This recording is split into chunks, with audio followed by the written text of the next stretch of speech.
Last Bible study, we were focusing on the beginning days of Christ's ministry and the transition time from John the Baptist to the time where Christ began to, in earnest, began to preach the gospel and do the work that he was intended to do.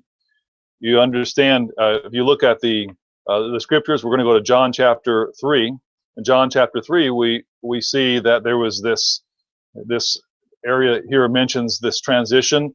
After these things, verse 22, Jesus and his disciples came into the land of Judea, and there he remained with them and baptized.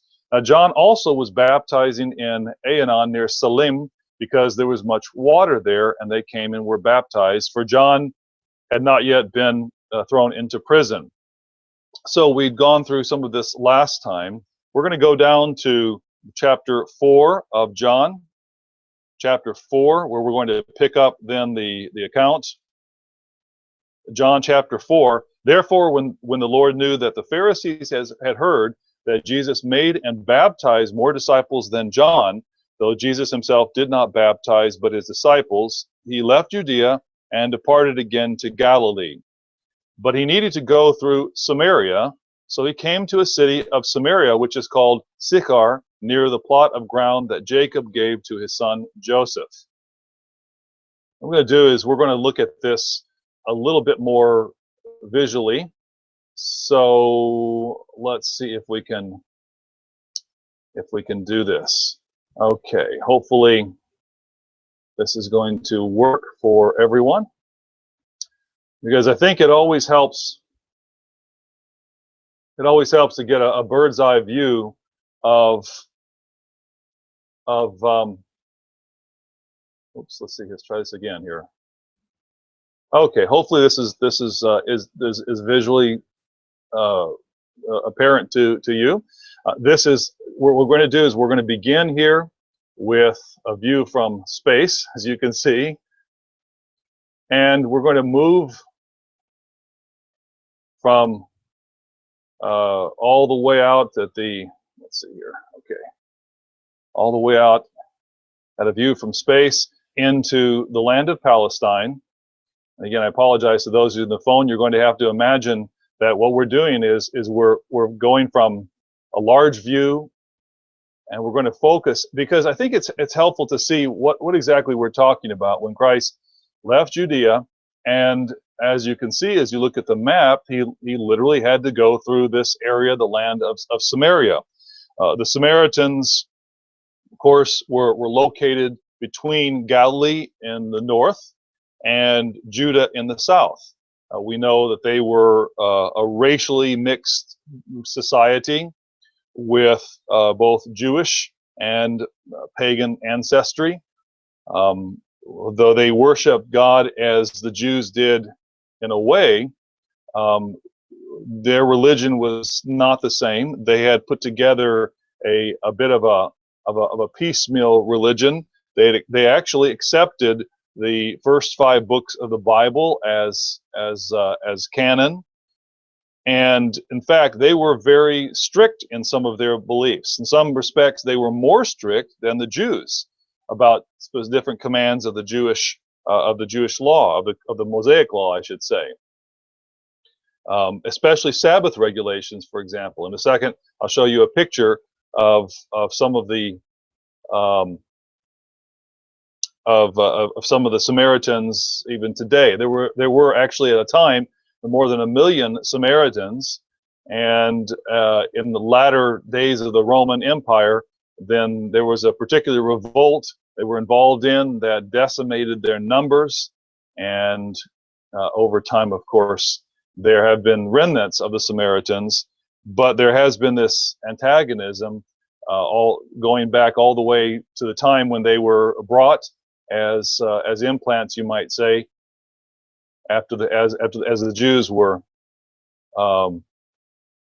going to the area of Babylon. And that's what I wanted to, I had a thought I wanted to mention. And that is that that the Jews actually were, some of the Samaritans looked down upon them because, of course, they were there after the time of the during the time of the Babylonian captivity. I was going to mention, and what some of the Samaritans believed actually was that they had a more pure religion than the Jews, and they believed that the Jews actually had input into their religious system, that they had actually taken on certain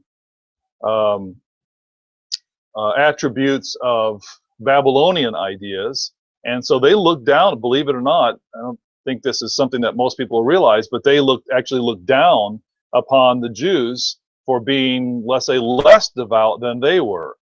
And so that's part of the background of the Samaritans. They did not think of themselves as being somehow less than the Jews at all. And so, okay, here we go. Now the map is moving. Sort of distracted there for a moment. Sorry about that. But you can see here a picture. If you look at it, you can see where John was baptizing up along the Jordan River. And you can see how Jerusalem here in Judea to the south, and up at the very north is where we're going to be going.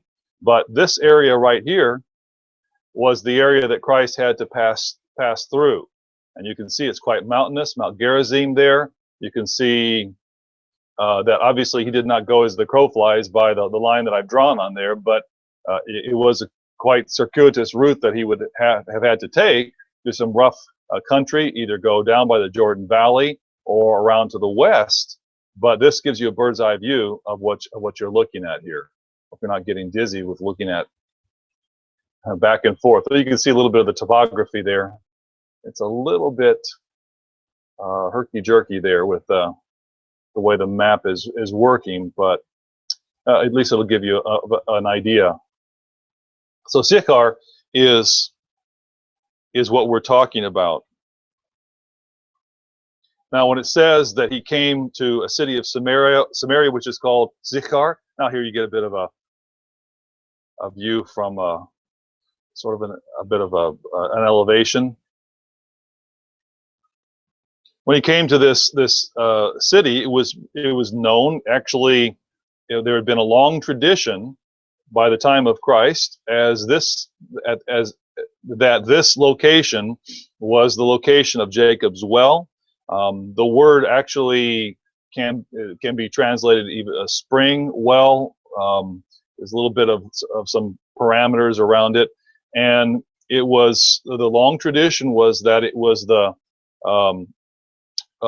location that Jacob had purchased from the children of Hamor. Read about that back in Genesis chapter 48. May even be in your center margin if you have a center margin with references. But he bequeathed it to Joseph, and when the children of Israel came back from Egypt, they brought Joseph's bones with them and buried them here in the area of Jacob's well, which was about a half a mile south of Sychar, as you're looking there at the map, where Christ came and where he walked. So gives you an idea exactly where we're looking. So we see here verse 6, Jacob's well was there. Jesus, therefore, being wearied from his journey, sat thus by the well, and it was about the 6th hour. According to typical Hebrew reckoning, that would have been midday, 12 noon. If John was using Roman reckoning, which started at noontime, it would have been then 6 o'clock in the evening. So what says, a woman of Samaria came to draw water, and Jesus said to her, "Give me a drink." Now, I'm just going to show you another glimpse here. So let me just back out of this.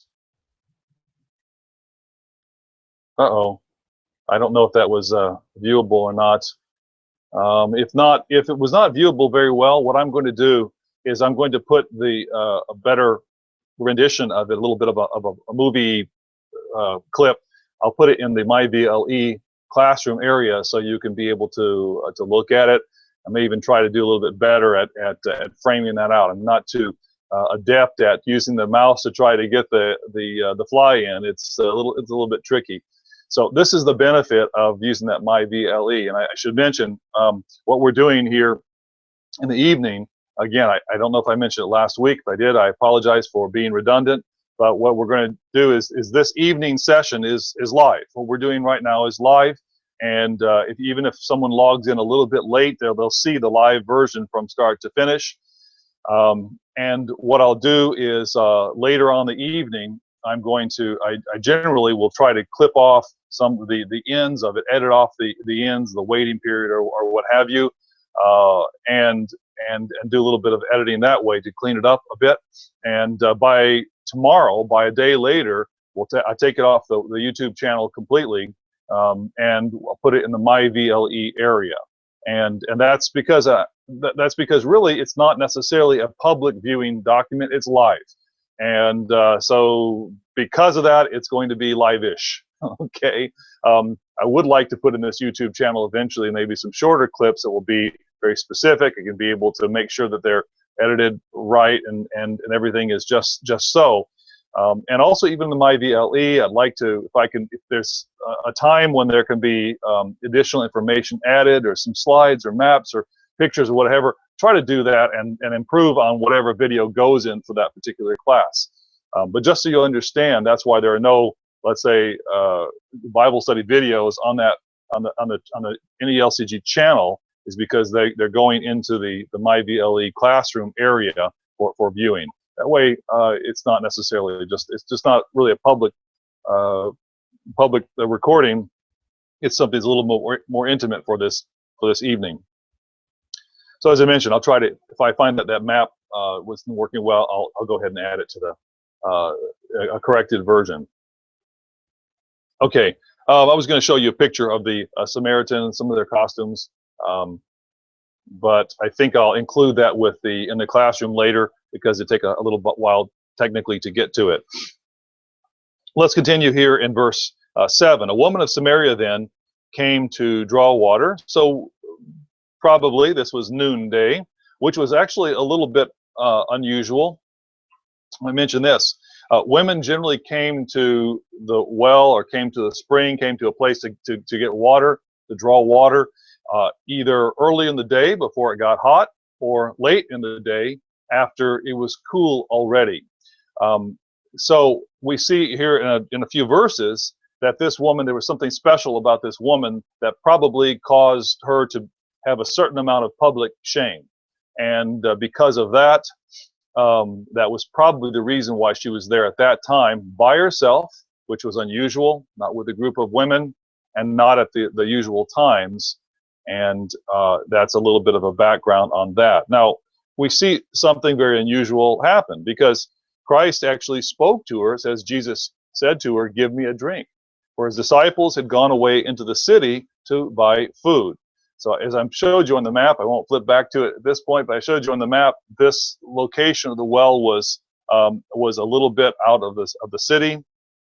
And so we see verse 9, then the woman of Samaria said to him, "How is it that you, being a Jew, ask a drink from me, a Samaritan woman? For Jews have no dealings with Samaritan." There was this hostility between the Samaritans and the Jews, which you're well aware of. Then verse 9, the woman, verse 10, Jesus answered and said to her, "If you knew the gift of God and who it is who says to you, 'Give me a drink,' you would have asked him, and he would have given you living water." So we begin to, again, remember who's writing this gospel. It's John. And the Gospel of John was written to a broader audience than just a Jewish audience. That's why we're reading this section here. This is not included in the Synoptic Gospels, Matthew, Mark, and Luke. This section of John up until verse 45 of the chapter, toward the end of the chapter, all this is not part of the Gospels of Matthew, Mark, and Luke.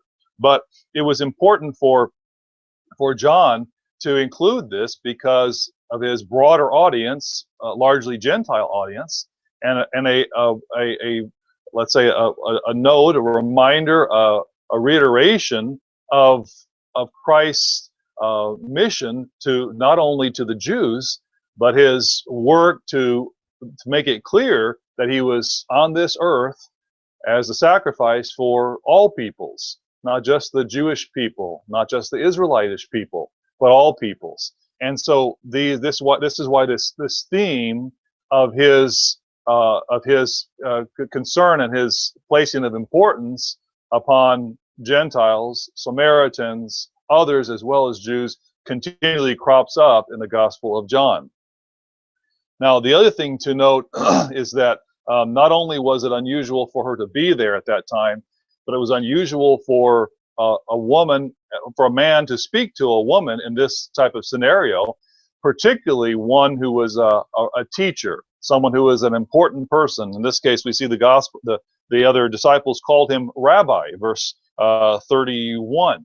So it would be very unusual for any Jew to speak to Samaritans, particularly a Samaritan woman, particularly if they're a rabbi.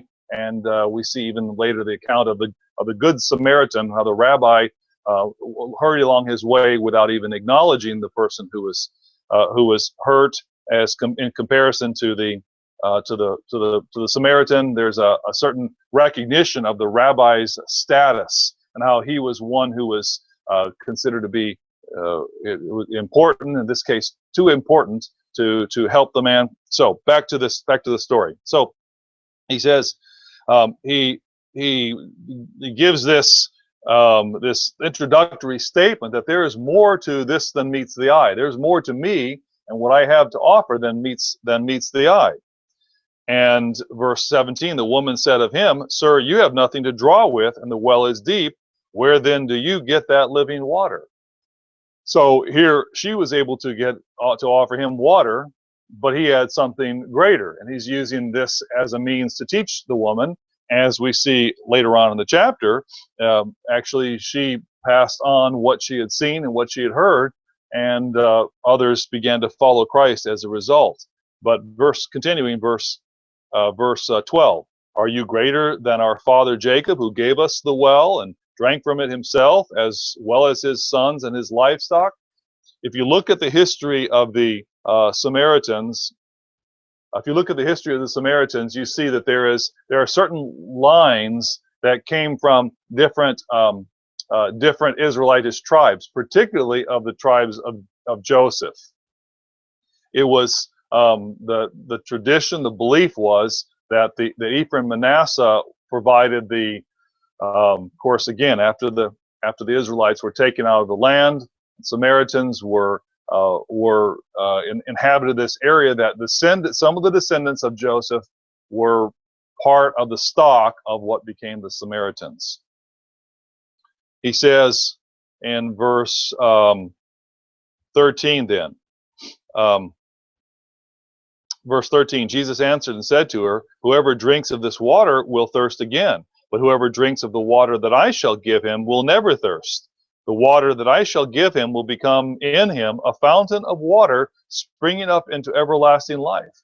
So here we find right at the beginning of his ministry a very profound, big picture message of the ultimate destiny. You might say the last great day destiny for all of mankind, included very early in his ministry. And continuing, he says, verse 15, the woman said to him, "Sir, give me this water that I may not thirst nor come here to draw." So Jesus said to her, "Go, call your husband and come here." So he decides to, whether she was saying this with not truly believing what he was saying, or maybe playing games with him a little bit, or challenging him a little bit, calling his bluff. Something next happens that convinced her that this was somebody special. So she says, verse 17, the woman answered and said, "I have no husband." And Jesus said to her, "You have well said, I have no husband. For you have had 5 husbands, and the one whom you now have is not your husband. In that you spoke truly." So the woman said to him, "Sir, I perceive that you are a prophet." Again, remember what I mentioned before, that there was a certain public shame that she apparently had, that she was forced to go to the well at a time when other women weren't there. And it likely had to do with this fact that she had multiple husbands was put away, perhaps, and it doesn't say whether they were deceased or put away, but this was not. She was not one who was apparently in the good in the good sight within the community. So, continuing verse 19, the woman said to him, "Sir, I perceive that you are a prophet. Our fathers worshipped on this mountain, and you Jews say that in Jerusalem is the place where one ought to worship."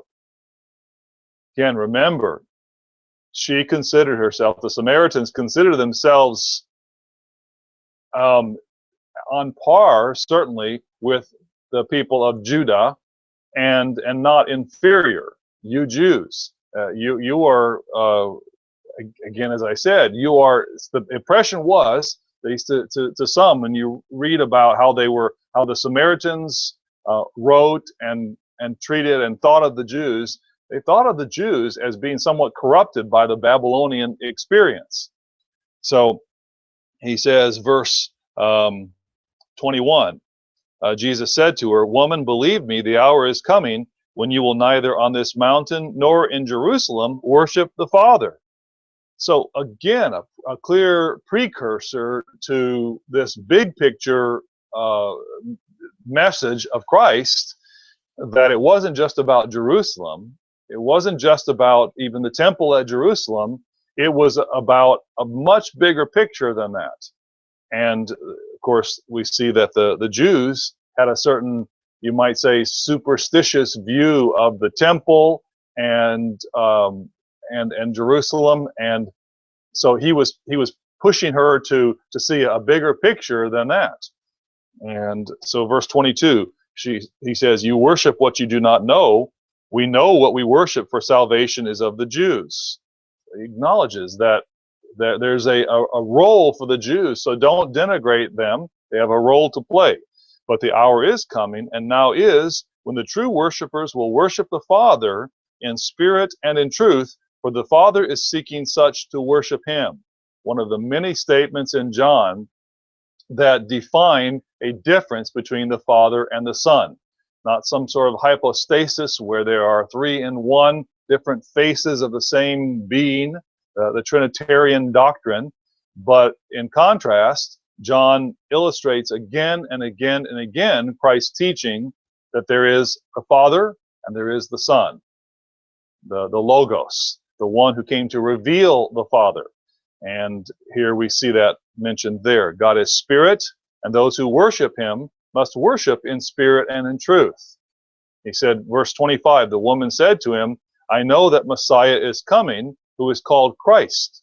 So she acknowledged that there was that the Old Testament had prophesied, the prophets of the Old Testament had prophesied the coming of a Messiah. When he comes, he will tell us all things. So they were also looking for a Messiah. Jesus said to her, "I who speak to you am he." So the account continues, verse 27. He says, "At this point his disciples came, and they marveled that he talked with a woman." As I said, this was unusual. Yet no one said, "What do you seek?" or "Why are you talking with her?" Then verse 28, the woman then left her water pot, went her way into the city, and said to the men, "Come, see a man who told me all things that I ever did. Could this be the Christ?" And they went out of the city, and they came to him. In the meantime, his disciples urged him, saying, "Rabbi, eat." As again, referred to him as an honored teacher. But he said to him, "I have food to eat of which you do not know." Therefore the disciples said to him, "Has anyone brought him anything to eat?" Did he sneak in a slice of pizza on the side or something? They had no idea what he was talking about. Again, he is focusing on a bigger lesson for them as well. Jesus said to them, "My food is to do the will of him who sent me and to finish his work." Again, a delineation between God the Father and Jesus Christ. He says, verse 35, "Do you not say there are still 4 months and then comes the harvest? Behold, I say to you, lift up your eyes and look at the fields, for they are already white for the harvest. Now, here he was, we're talking 2,000 years ago, and Christ is saying the fields are white with harvest. And it's a good reminder for us that that doing the work and either planting or reaping the harvest is always what the mission of disciples of Christ is about. It's always what it's about, whether it was in their day, whether it was at the beginning, or of all the New Testament church, or whether it is in our day today. Some people criticized Mr. Armstrong for always being in the gun lap mode, and there was a value. We recognize that we have to be, we can't be thinking that the sky is falling every day. We recognize that we cannot know the day or the hour. At the same time,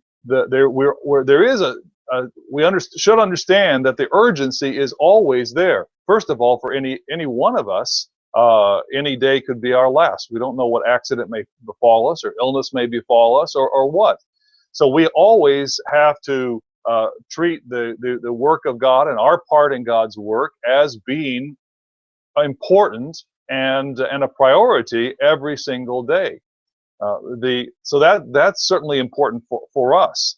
The other thing is that if we treat God's work anything else in any other way except of the highest priority, whatever that may be for us, say for example in our local congregation, serving, encouraging, strengthening our brethren, serving in whatever type of leadership we may have, whether it's a responsibility to set up, clean up, provide food, provide rides, provide teaching, provide help with song leading, provide whatever, help with setting up social activities for the benefit of building bonds of brotherhood in the congregation. All these things are all part of the work, in addition to our support of let's say, the public work of preaching the gospel that goes out on the radio, or rather the internet and the television and the different printed matter and so on and so forth.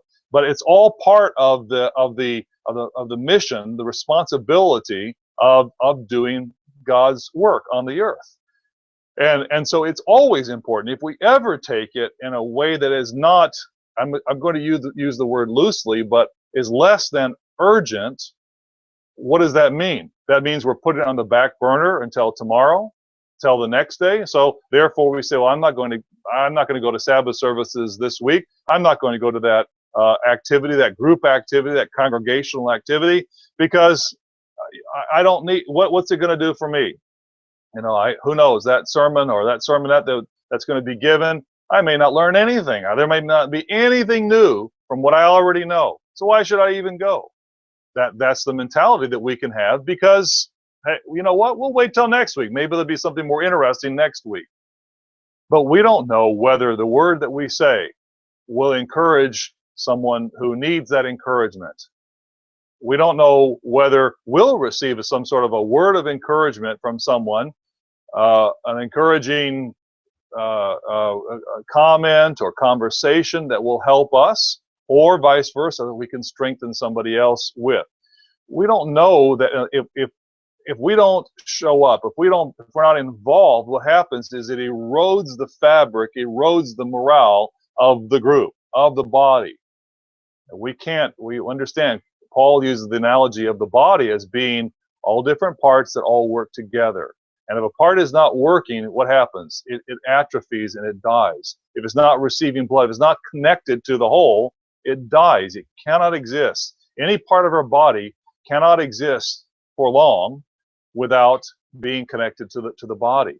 So we find very early on in his ministry, there's this emphasis that Christ gives on, even to his disciples who were 2,000 years certainly away from his return.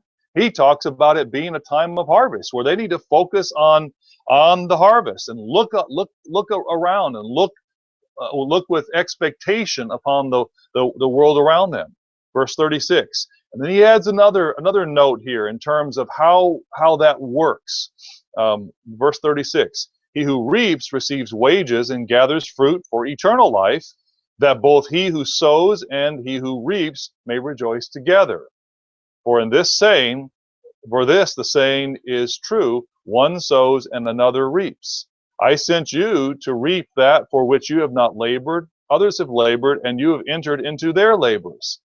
Wow, that's an important lesson for us, isn't it? And we see this even in our in the church today, in the work today, because regularly, constantly, we see the efforts, we see the fruit of efforts that have been made in years gone by.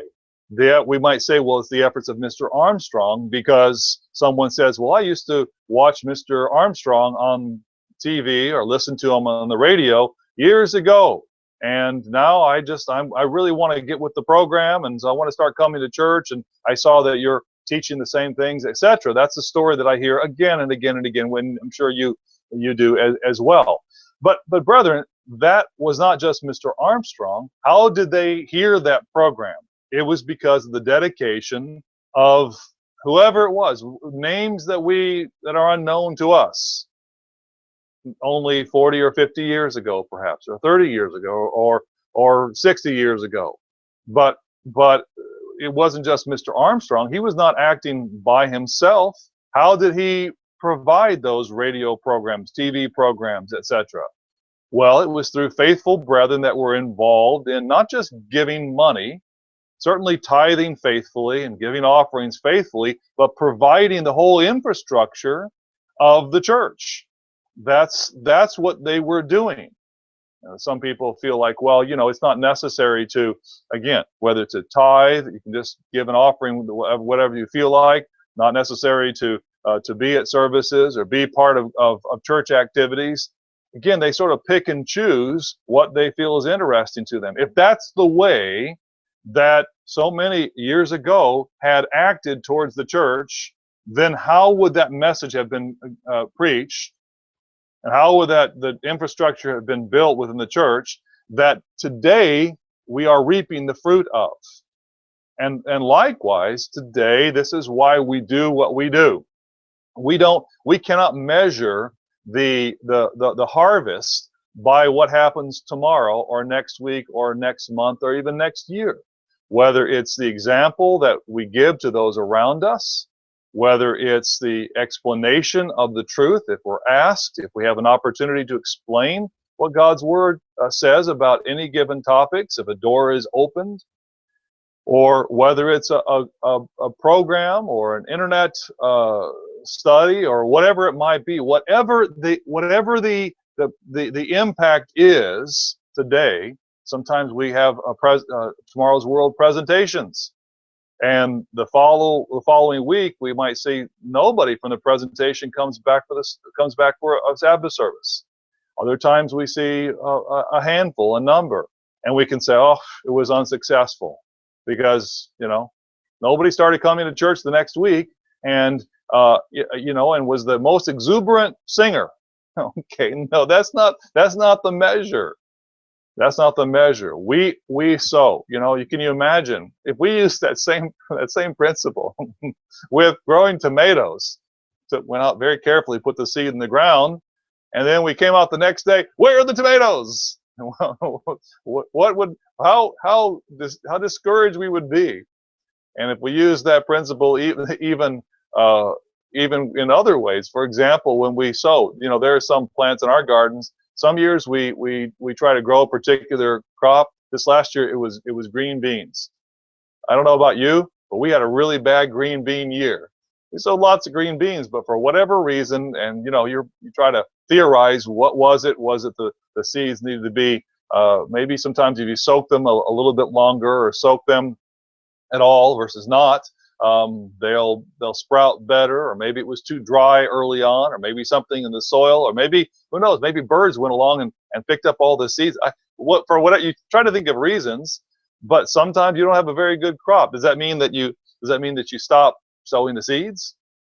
No, you sow the seeds. You sow, if you have a garden, you sow all the different types of plants in the expectation that you're going to have a crop.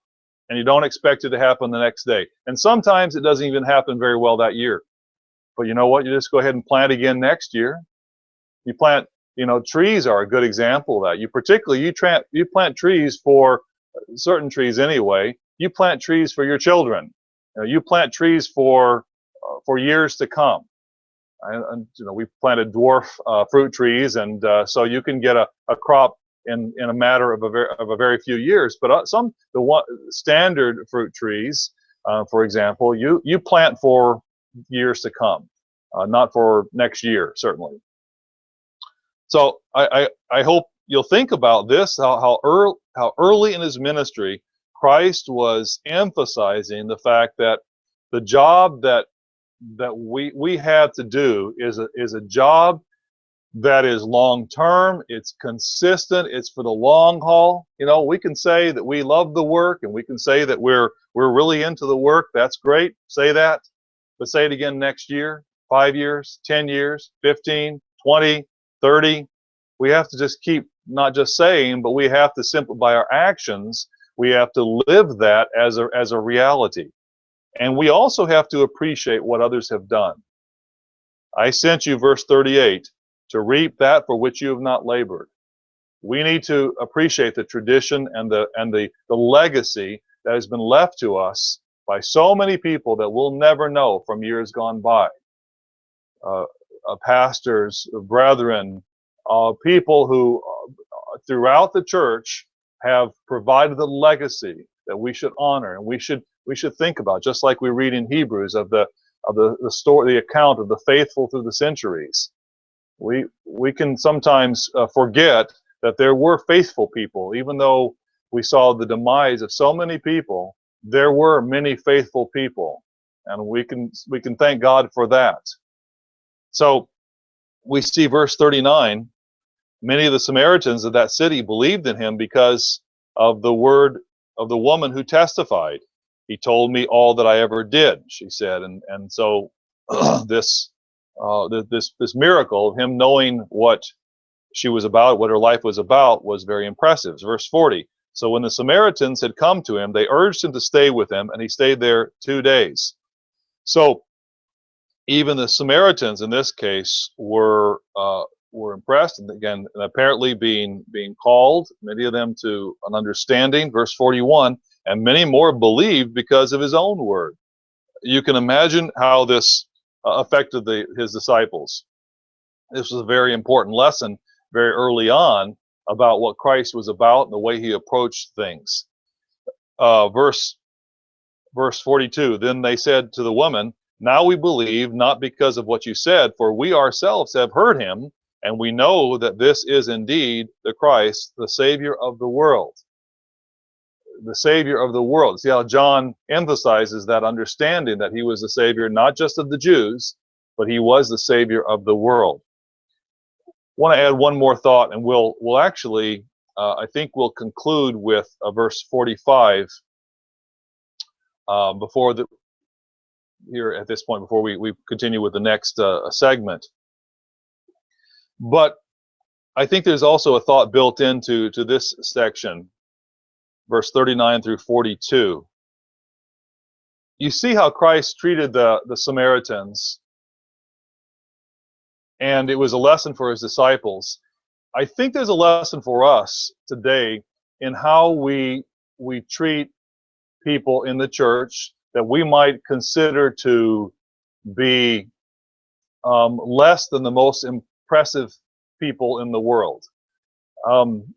We all have our weaknesses. We all have our foot of clay, and who of us is really truly normal? we all think that we're normal and everybody else is a little bit off from normal. but I just wonder, and I shouldn't say I wonder. I believe, okay, I believe that God watches how we treat those that we consider in our own mind. And we do this. We have sort of this pegging process that goes on in our mind when we meet people, when we see people, when we talk to people, for all kinds of different reasons. We sort of value ourselves against them and their value. This happens in human nature. We can very easily fall into this trap, and we see somebody who we consider to be not quite normal or not quite with it in terms of their social habits or one thing or another, you name it. And we can be able to treat them a little bit callously or a little bit flippantly or as if they have lesser value. You know, we can do this with elderly people where we begin to treat them as having less value because they're not so sharp anymore, perhaps, because they can be forgetful or they can be a little bit funny in the way they think about things. And so we can begin to treat them with less regard.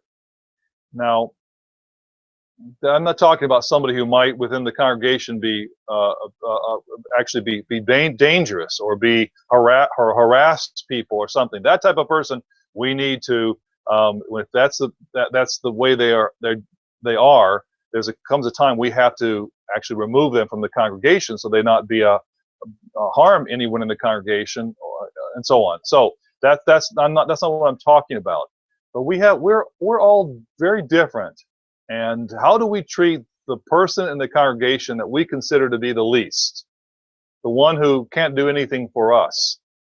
The one who doesn't seem to be that important in our own mind. How do we treat them? Do you think God knows that? Do you think God recognizes that? Do you think God takes note of that? I think He does. I believe He does.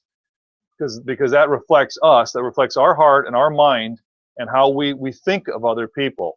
And this lesson shows that Christ, even though they were Samaritans, Christ treated this woman with respect, and actually, as we see here, even opened her mind to understand what He was saying, as well as others here who were of this a type of people that were looked down upon by the Jews. Verse 43, after 2 days, He departed from there and went to Galilee, for Jesus Himself testified that a prophet has no honor in his own country. So we see verse 45, and this is on the map again I showed you on that Google Earth map.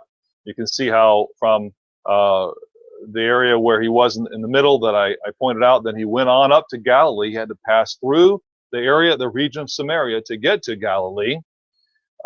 It says, when He came to Galilee, the Galileans received Him, having seen all things He did in Jerusalem at the feast, for they also had gone to the feast. Interesting how that works, isn't it?